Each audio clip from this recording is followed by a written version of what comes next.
Doc RG, matatagpuan yung gallbladder sa ilalim ng ating atay. Tama po ba? Sharon. Isa sa pangunahing function nito ay mag-imbak ng bile. Pero para saan po ito? Oo, ang bile ay isang likido na ginagawa ng ating atay. No? So, mahalagang maintindihan ng ating mga tagapanood na hindi po gumagawa ng bile ang apdo. Ang apdo po or gallbladder ay siya po lang ang taguan. No? Nag-iimbak po siya. At bukod po sa pag-imbak ay kino-concentrate niya no, yung bile na ginagawa ng atay. Kasi ang ating atay ay gumagawa ng almost 500 to 1 liter ng bile. So, ang capacity ng ating apdo ay nasa 30 to 50 ml lang. No? So, ganun lang kaliit. So, inaabsorb ng apdo yung excess water, no? Kaya nako-concentrate niya yung bile. At yung bile naman ang ginagamit natin para i-emulsify.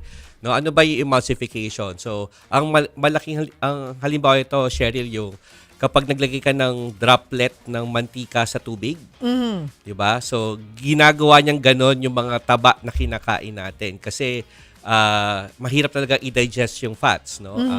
Ang primary function ng bile ay i-emulsify niya para yung enzyme talaga na talagang magtutunaw ng taba ay magawa niya yung kanyang dapat gawin. So, primarily, ang bile talaga is more of emulsification. At ang isa pang mahalaga maintindihan ng mga tagapanood natin ay ang bile ay importante rin na proteksyon ng ating katawan kasi marami mga bacteria na hindi nabubuhay sa bile. No? So, kaya it also fights against infection. Kailangan pala natin yun talaga. Yes. Oo. And minsan may mga immunoglobulins din that would also fight infection.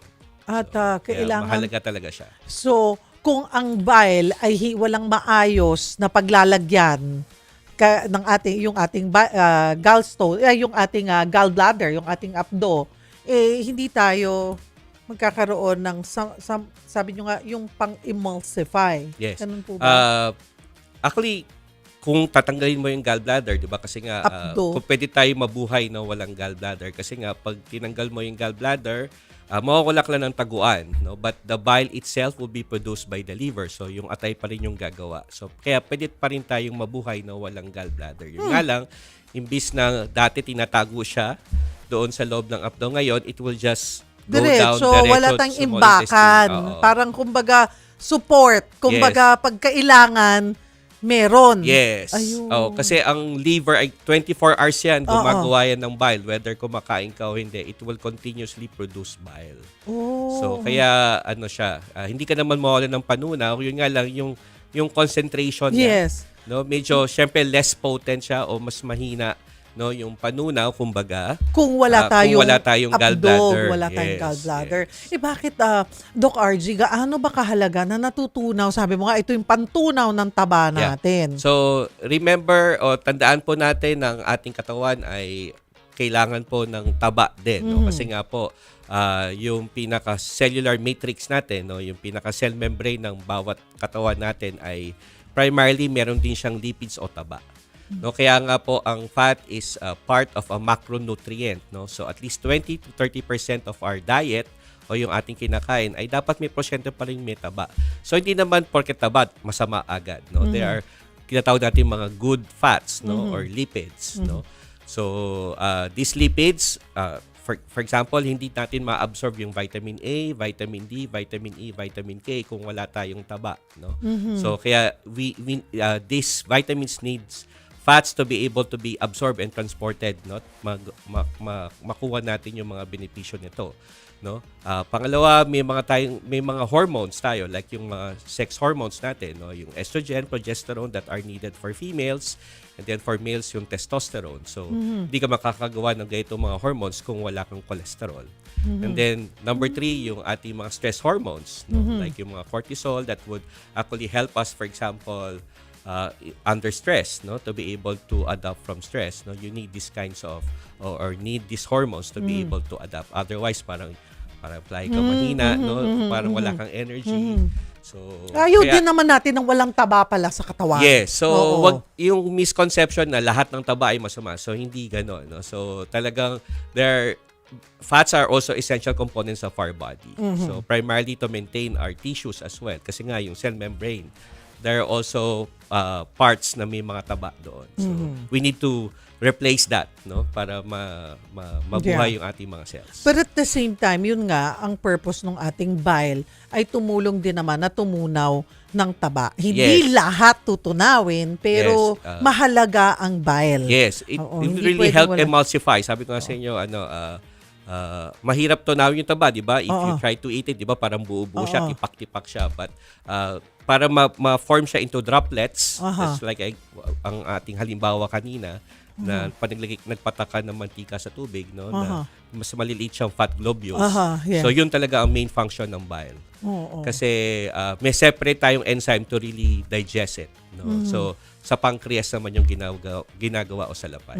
At doon po, nagiging imbakan ng bile ang ating gallbladder. Yes, yun ang main function talaga niya. Oo, imbakan. So, pero may mga pagkakataon, Dok, na nagbabara. Yes. Oo, ano yung mga dahilan? Bakit nagbabara? Nagkakaroon ng bara sa ating Kadalasan pa rin ay yung mga maliliit na bato na galing doon sa gallbladder ay nalaglag doon sa tubo ng atay. So, ano yan kasi nga yung pinakatangkay ng ating apdo ay mga 2 mm lang, no? Ganun lang siya kaliit. No? So, yung mga pwedeng magkasya rin ng mga bato mula sa apdo papunta sa tubo ng atay ay ganun lang din kaliit, no? So, and then eventually through time, no, lumalaki siya hanggang iba talaga halos minsan gaholin kung talagang lumaki siya doon sa loob to the point na ibang mga pasyente naninilaw sila. Oo. So yung dumi nila parang kulay puti, no? Parang ganito yung ating lamesa. Kasi nga ang bile or yung component ng ating bile ay meron siyang nagpapakulay na golden brown doon sa ating mga dumi, no? So kaya pag talagang barado at hindi makadalo yung bile, so isa sa mga nagbabago ay yung kulay ng ating dumi, no? So parang di na siya golden brown. No? So parang na siyang parang gatas or parang ganito ang tulad ng kulay ng ating lamesa ngayon. Oh, okay. Interesting. Ngayon ko lang nalaman yon na pwede palang maging ganun yung kulay nung ating dumi ng mga kapatid. Pero, Doc, okay, doon tayo sa gallstone. Bakit nagkaka-gallstone? Paano nabubuo iyon? Oo. Kailangan maintindihan ng ating mga tagapanood na hindi lahat ng gallstone ay pare-pareho. No? So, kung hatiin natin siya sa dalawang grupo, meron tayong tinatawag na cholesterol stone, na yun yung almost 80% ng component ng stone na yon ay cholesterol. At meron tayong tinatawag na pigment stone. Yung pigment stone naman ay 20% lang yung cholesterol. Majority of component ng stone na to ay more of yung breakdown ng mga patay o lumang pulang dugo natin o bilirubin. So some of them may also have stone. Yun yung pigment stone. So yung cholesterol primarily yung bile kasi talagang dinesign siya na mas marami yung bile salt over doon sa cholesterol. So siguro yung ratio mga 1:10, no? So isang cholesterol may bile salts tayo doon sa mismong bile natin. No, just to buffer na talagang maging mailabas natin yung cholesterol na yon. Kasi nga ito yung mga excess cholesterol. So kapag mas madami na yung cholesterol over doon sa bile salt, doon na nagsa-start magkaroon ng stone or crystals. And then eventually these crystals, lalaki ng lalaki sila, wala silang nararamdaman. Tapos on routine check-up, no, nakikita lang na meron pala silang gallstone. Kasi majority of them, as long as, kasi nga yung abdomen, di ba, medyo para siyang pouch. Okay. So, doon pag yung stone na yon ay nasa maluwag na parte ng pouch na yon, wala siyang symptoms. Wala siyang simptomas. Pero kapag yung mga bato ay sumisiksik doon sa narrow portion niya or yung neck, yung pinaka-narrowed or maliit na portion ng ating gallbladder papunta doon sa bile duct. So doon sila masakit kasi para talagang sumisiksik kasi gusto niyang dumaan. Napaka-maliit nung daanan. So kaya nagko-cause ng pain. Yung binanggit mo kay na Cheryl na parang minsan pati yung balikat sumasakit kasi nga yung nerve ng gallbladder saka yung nerve ng ating balat, no, dito sa kanang balikat at sa likod ay halos same yung entry point niya nung nerve. Kaya nape-perceive siya ng brain na mabigat lang yung balikat, yung pala na mamaga na yung gallbladder. So we call that referred pain. So pwedeng hindi nararamdaman dito sa parte ng kung saan may gallbladder but more dito lumalabas Saan? yung Yes, pain. may mga ganon. So, hindi mo nga naman iisipin na gallbladder ang Yes, may problema kasi dito mo nararamdaman sa balikat. Usually sabay siya, Sherry. Sabay. Bihira yung yung shoulder pain lang. So Oo. usually meron siyang gitna dito kasi sa hollow organ kasi ang gallbladder initially. So kapag sumisiksik lang yung bato doon sa tangkay, ang presentation ng pain natin o manifestasyon ng pananakit siya ng ating mga pasyente ay nasa gitna. No? Sa gitna siya, tapos may kasamang pamumugat. So, usually gano'n ang gallbladder pain. Kapag talagang namagana yung gallbladder, yung ating pananakita dyan ay dilipat na dito sa kanang bahagi, no? Sa baba ng ating atay. Kasi nga, magana siya. So, doon na, makakaramdam ka ng pananakit dito sa kanan. Doc RG, nagsisimula siyang mamaga pag gusto niyan lumabas or nakasiksik Kapag siya dun sa nakastuck manipis? na siya. So, pag na-stuck na yung stone doon Kahit dun sa pouch? pinakatangkay. Or Sa tangkay dapat. No, kasi Pero kung sa nandun pouch siya sa mismo, wala. Hindi talaga mapapansin. Kaya Yes. din ba, kung nasa pouch siya, so pwede talaga siyang lumaki Oo, doon? yeah. Anong pinakamalaking nakita mo? May golf ball, ganun kalaki. Yeah, may mga ganung pagkakataon. Oh, wow. Yes. Pero may nararamdaman naman na yun, siguro. Usually kapag mas mas malaki, kadalasan halos wala din. Pero once yun, umaabot na ng golf ball, meron na yung constant pain. Pag gano'n na siya kabigat o gano'n na siya kalaki, minsan nagkakaroon ng pressure necrosis, yung parang sa bed sore, no? So, may pressure necrosis ng gallbladder to the point na yung bato na yon, no, pwedeng pumunta sa bituka at magbara doon sa bituka. Oh, May mga ganung pagkakataon. ang laki naman nun. Pero, Oo. okay, kapag gumalaw na yung stones, Doc RG, at bumara na nga dun sa bile duct, so, anong mangyayari dun sa gallbladder? Ito na yung sinasabi mong mamamagana siya. Yes. Mamamaga. So, kaya the smaller the stone, mas madalas yun ang symptomatic o mas madalas may simptomas, mas maliit. Kasi remember, pag kumain ka ng matabang pagkain, since yun nga ang function ng bile, di ba, to emulsify fat. So, pag gumalaw siya, dahil yung pouch, so magko-contract yung ating gallbladder, so yung laman niya, itutulok niya papunta doon sa tangkay. So, kapag may stone ka, so at tinulak nung abdo yung bato na yon doon sa tangkay, so sasakit siya. Sasabit Oo. yun. Yung pagka-contract kasi ng gallbladder would take mga around 2 to 4 hours minsan to relax. Kaya minsan, ang character talaga ng gallbladder pain is usually lasting siya ng mga 1 to 2 hours to even 4 hours. And then once mag-relax yung gallbladder at nalaglag ulit yung stone doon sa pouch, wala ka na namang pain. Mararamdaman. Yes. Wala ka namang pain. Pero once ma-stuck na yung stone doon sa pinakatangkay, So, pwedeng on and off siya, talaga. talagang yun na, magsistart ng mamaga yung abdo mo at yun na yung constant pain. At yun na yung nadadala sa emergency room dahil sa sobrang sakit na nung tiyan na hindi na nawawala. May epekto rin ba yun sa function ng ibang organs pag may problema sa gallbladder?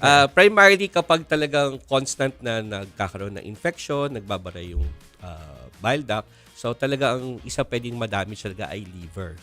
So we call that biliary cirrhosis, no? Dahil nasisira din yung tubo ng atay doon sa atay dahil nga sa constant na infection, bara, no? Hindi makadaloy kasi ang bile or yung bile salt kapag sobra-sobra siya, hindi siya mailabas ng ating atay or papunta sa bituka. So nag-accumulate siya sa liver. So ang problema, nasisira din pati yung atay. Mga kapatid, simula pa lamang po ng ating diskusyon with Doc RG. Kamusta po? Mamaya mas pag-usapan natin ano nga ba yung senyales, sintomas. Para hindi ma-distinguish natin dun na ito ba ay something na kailangan mo na talagang patignan? Anong klaseng pain yan? Saang parte yung pain? Ano po, mga kapatid? Or kung alam yung lahi-lahi yan, ano bang mga test na pwedeng gawin para mabantayan kung nagsisimula bang nagfo-form na yung gallstone or safe ka pa? So, paano ginagamot ang gallstones? May mga pagkakataon din ba na kusa itong nawawala? Okay. Kung, for example, kung yung pain lang na pinag-usapan natin kanina, na episodic lang siya, then meron tayong mga antispasmodic na pwedeng inumin para malesen yung chance ng atake. No? Pero kung talagang namagana yung gallbladder, so ito na talaga yung kailangan ng operasyon. Marami naman na tayong nag-o-offer at mga specialist, no? Ang ating mga serohano, yung kanilang kakayahan, no? To remove the gallbladder also has been very good na, no? Before, gallbladder surgery may take siguro 1 hour, but now they could even do it laparoscopic in less than 15 minutes, no? So talagang sobrang galing na rin ng ating mga serohano, no, sa pagtanggal ng gallbladder. So you mentioned kayo na yung medical benefits doon sa mga complications. So yun naman yung ginagawa naming mga gastroenterologist. So ito yung ERCP. So ito yung tinatanggal namin yung nagbarang bato doon sa tube ng liver. So, yun, kaya rin natin sungkitin at yung sinabi mga medical benefit ng PhilHealth. So, you could avail that, no? So, once manilaw na sila, no? Dahil nga yung stone ay nandun na sa Liver. sa tube ng liver. Tube ng liver. Oo. So, we could do that non-surgically. So, endoscopy lang din siya. So, ang tawag doon ay ERCP. Pero may mga gallstone ba na pwedeng madaan sa gamot para matunaw? May Yes, mga ganon ba? So, kung ang stone mo ay cholesterol stone, predominantly cholesterol, then meron hope, no, na pwedeng Daanin muna. may small percentage ng pasyente. So, hindi rin to para sa lahat. No? So, talaga meron tayong strict selection criteria na itong mga pasyente dito na may cholesterol stone, pwede nating daanin sa gamot. Pero kapag ito ay talaga napatunayang pigment stone, kahit anong gamot inumin mo, hindi yan na matutunaw. So, you really have to, depende na lang sa simptomas, kung madalas na or talagang mas mataas yung risk na magkaroon ng complication, then pag ganon, we really already advise patient na paghandaan na yung surgery kasi talagang hindi na yan mawawala kasi it's a pigment stone. Okay. So, puntahan ko na pa-mention naman nyo yung depende sa senyales sintomas. Okay, paano ba nagsisimula? So, most of the time, pag maliit pa yan at wala nga doon sa tube, ano sa po? cystic duct. Sa tangkay ng gallbladder ng or abdo, cystic duct. oo, ay wala kang mararamdaman, 'di ba? Tama. Pero ano ba din pag ayan na nga, kailan ka magsususpetsa kung may mga senyales sintomas na anong klaseng signs and symptoms yung mga mararamdaman at kailan ka magsususpetsa na teka parang gallstone na to. Okay. So, balikan natin ulit yung function niya, di ba? So, ang function ng ating gallbladder, siya nga yung storage yard ng bile. So, anong purpose ng bile? To emulsify fat. So, kaya talagang kadalasan may pattern yung pain ng gallbladder stones. Okay. No? Kapag kumain ka ng matatabang pagkain, so sabi nga natin, since ang gallbladder ay hollow organ, magsa-start yung pain palagi sa gitna, no? Gitna. Sa may area ng sikmura. Okay. No? So sa medyo Parang midline acid siya o reflux. gitna. Oo. Okay? Pero ang kakaiba nga sa kanya ay kadalasan, so or paminsan-minsan meron talagang pamamagitan ng kanang balikat at likod. Okay. No, right-sided kasi ang gallbladder ay nasa kanan. No, kasi nga yung inexplain natin na yung nerve ng skin ng ating balat, no, dito sa kanang balikat at sa likod, kanang likod ay yun din yung entry point ng nerve ng ating gallbladder. No? Once mag-start na siyang ma-stuck yung stone doon sa gallbladder, so mamamaga na yung gallbladder, so yung ating pananakit ng tiyan ay lilipat na siya dito sa kanan. Okay. So pag talagang magang-maga na siya, kahit mild pressure lang o mababaw na pagdiin dito sa kanan at tanungin mo yung pasyente na huminga ng malalim Hindi kaya. at hindi niya kaya kasi sa sobrang sakit, alam mo na namamaga na yung gallbladder. Tapos kung bigla namang nakalusot yung bato doon nga sa cystic duct. Oo. Tapos doon naman siya lumaki yung stone doon sa tubo na atay. Yung napag-usapan natin kayo na naninilaw yung pasyente. Hindi siya masakit pero madilaw yung mata niya. Tapos yung dumi nga niya ay parang Namuti na. namuti or parang gray. As in Oo. talagang makakakita talaga na kulay gray na dumi. So dahil nga hindi na nakakadalo yung bile. So, Hindi yun na siya din. golden brown. Sabi Yes, mo. correct, di ba? Oo. So, alam mo na yung bato ay baka nasa bile duct na. gallstone pa rin yun. Gallstone pa rin Oo. yun. So, gallbladder stone Oo. pa rin yun. Kahit na napunta na siya dun sa tube ng liver. Yes. Oo. Or bile duct. So, So- yun yung usually medical kaya natin gawin yon nga ng ERCP. Pero as long as yung stone ay nasa gallbladder at doon namamaga yung gallbladder, then talaga ang option is really surgical. Mhm. At kailan na umaabot sa punto na kailangan nang tanggalin yung So, yung gallbladder? syempre pag namamaga Abdo. na yung gallbladder, that's one, no? Pag hindi pa siya namamaga, pero madalas na siyang nakakaabala sa pamumuhay mo. So, kaya naguhugas ka ng pinga bila umaatake na to the point na papatigil ka. No? For example, at ngayon, kunyari, nag-report ka, tapos bilang umatake yung gallbladder dahil nga kumain ka ng oily food kanina, no? So, na-bother na yung trabaho mo, no? So, we call that parang bothersome na siya, no? So, pag ganon, kahit hindi pa siya namamaga, you could already, you could be a candidate already for gallbladder surgery. So, pwede rin namang yung laki, no? Dahil nga napag-usapan natin kanina na walang simptomas, pero nakita doon sa workup na malaki na yung stone. At ito na yung high risk talaga magkaroon ng complication.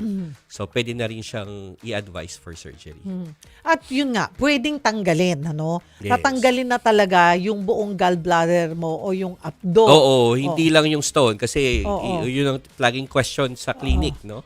Doc, ano ba tatanggalin? Yung bato lang po ba o yung abdo? Oo. So, kasama po pati yung gallbladder. Tatanggalin na Hindi lang po yung stone. yung abdo mo. So, pag tinanggal na yung abdo, again, pwede po You'll function. You'll Yes. function without your gallbladder. Yun lang, mas careful ka. Correct. Mas kailangan mong bantayan yung iyong lifestyle. Siguro yung kung dati nakakakain ka ng isang supot ng chicharon na, di ba? Kaya. You kaya. don't feel bloated. Oo. No? Hindi ka parang kinakabag. Ngayon, baka 3 chicharon pa lang, you feel bloated already. Kasi nga, hindi na concentrated yung bile. Oo. Ayan. Diba? So, kaya we could survive. You could still absorb the vitamins that we need. Yun nga lang, medyo mabagal na siya kumpara. Kumbaga, medyo humina ng kaunti yung ating panunaw compared sa kung may gallbladder ka. Kaya, mahalaga pa rin na may gallbladder hanggat maaari. ayaw natin ng gallstone. Correct. So, paano natin maiiwasan yan, Doc? Lalo na kung nasa lahi, diba? Mas madali kayong magfo-form talaga ng gallstone. Genetic, sabi ni Doc So, anong klaseng lifestyle para makaiwas tayo sa formation ng gallstone? So, ano pa rin, low fat pa din talaga. So, balanced diet, of course. So, syempre lahat naman ng sobra masama. No? So, as long as you're within that limit na within the normal, so I think okay naman yon. No? So, once you eat excess fat, so doon na pwede talaga mag-arise yung gallbladder. So, more so, kung may lahi ka pa. Kasi nga, yung bile salts nyo mas konti compared doon sa walang lahi. Eto mga kapatid, may iba po sa atin. Nako, mahilig mag-self-medicate, di ba? Guilty ba kayo dyan? Pero ingat po dahil imbes na gumaling, baka mas lalo pang lumala ang inyong kondisyon.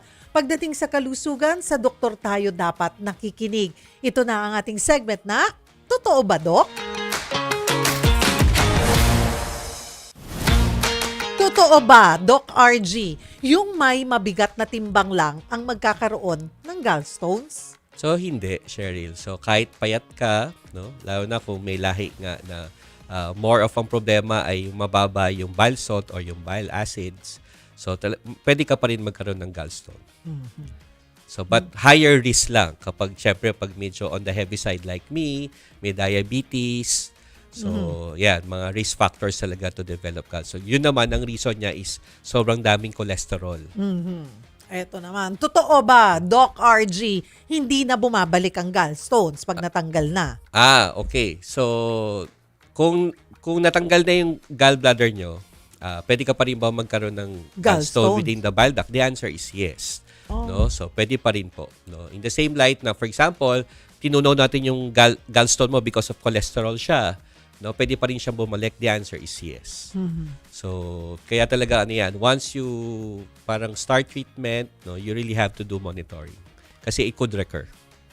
Doc RG, totoo ba bawal ang gatas sa may gallstones? Okay. So, again, babalik tayo doon sa basic principle na ano bang function ng bile. So, emulsification of fat. So, kung yung gatas na ininom mo ay low fat, most likely baka less yung attack. Pero kung medyo on the full cream siya, so most likely baka magkaroon ka ng attack ng gallstone. So, but if you try to use naman mga plant-based milk na less talaga yung fat content, so I think baka less naman yung gallstone attack mo. So, kaya siguro ano yan, walang yes, outright yes or no. So, it depends on the milk that you are taking.